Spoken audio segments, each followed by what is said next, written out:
Pinasimple at pinadaling pagluto ng pork adobong pata. Isa lang ang kawali. Ilagay ang olive oil. Yes, kailangan mainit yan ha. Antayin nyo lang. Yes, kinalat-kalat natin. Konting oil lang yung nilagay natin. Kasi yung pata is magmamantika pa yan. Yes, lagay na natin yung bawang. Then, i-fry natin yan. Gisa-gisa lang natin ng maayos. Yes, go lang ng go. Charot. Yes, ayan. Diba? Dinudurog-durog ko pa yung bawang dyan. Excited na ba kayo? Yes. Nakalimutan ko ilagay yung mabidyohan yung paglagay ko ng sibuyas. Lagyan nyo ng sibuyas tapos igisa-gisa nyo. Pag okay na, ilagay nyo na yung pata. Yes, ilagay nyo na yung pata. Patagal lutuin yan kasi palalambutin mo pa yan. Halu-haluin nyo lang. Yes, nakalimutan ko kasi bidyohan yung sibuyas paglagay. Basta igigisa nyo rin yun. Yan, gisa-gisa lang. Para lumambot. Lagyan natin ng soy sauce. Yes, tansya-tansya lang yan. Tansya-tansya lang yan guys ha. Since ako naman yung kakain, kaya tansya-tansya lang yan. Diba? Tapos pakukuluin lang ulit natin yan. Then, maglalagay tayo ng oyster sauce. Konti lang. Since naglagay na tayo ng toyo, konti lang. Diba? And haluin. Mix hanggang sa kumulo hanggang maluto. Diba? Pag masarap, matagal lutuin yan, matik yan. Yes, tingnan nyo naman. Mix lang.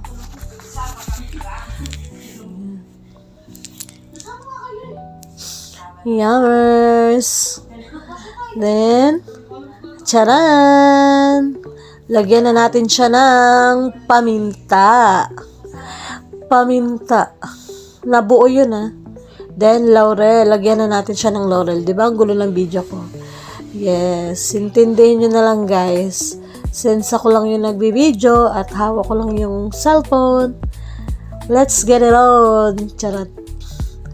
Yan, halo-halo. Diba? Mukha nang masarap.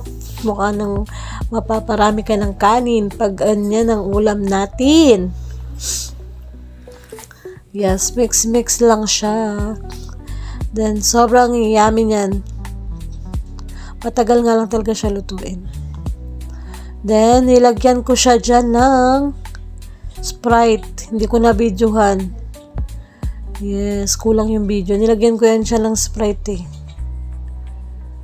Yes, pakukuluin natin yan.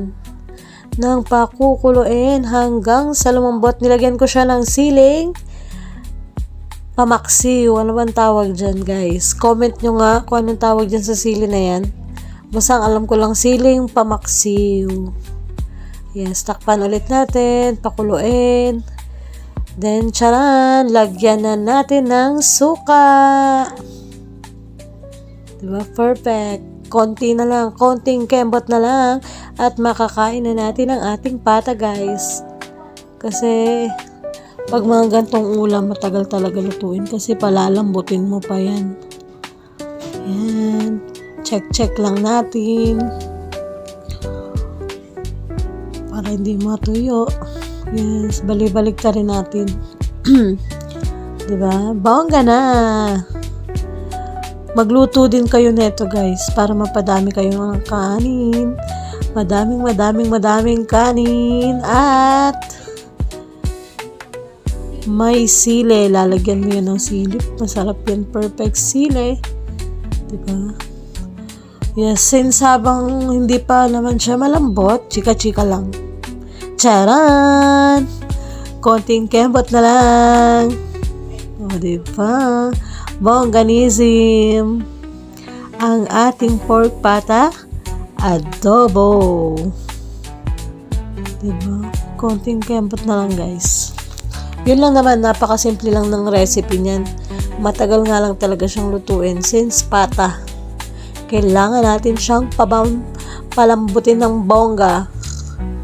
Yes, sino ba namang gustong umuya ng bubble gum guys? Kaya kailangan natin siya palambutin. Tingnan nyo naman oh. Diba habang binabaliktad ko mukhang masarap. Diba? Mapapalunok laway ka na lang talaga. Yes. Sobrang yummers niyan. Kaya kung napanood mo to, magluto ka na din yan. Diba? Ayan na, malambot na siya. Kita nyo? Malambot na siya guys. And this is it.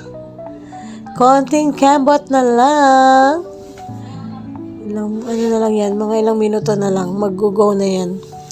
Pwede na nating kainin yan. Yes, kailangan kasi malambot. Para yummers. Diba, napakakunti lang ng recipe. Oyster sauce, toyo, suka, paminta, laurel, then pata. Diba, napakasimple lang yung lutuin. Yes, charan. Konting-konti na lang. Kailangan matyaga ka rin talaga dyan. Kasi nga, since pata, matagal nga po. Kasi matagal nga ni. Yes, kaya ako napapanood mo tong video na to. Mag-follow naman kayo sa akin din. Mag-subscribe. Yes, ayan. Charan! Finally, luto na din ang ating crispy pata adobo. Yes, napakasarap niyan. Diba? Try nyo na din to. Ha? Bye guys. Yun lang. Thank you for watching.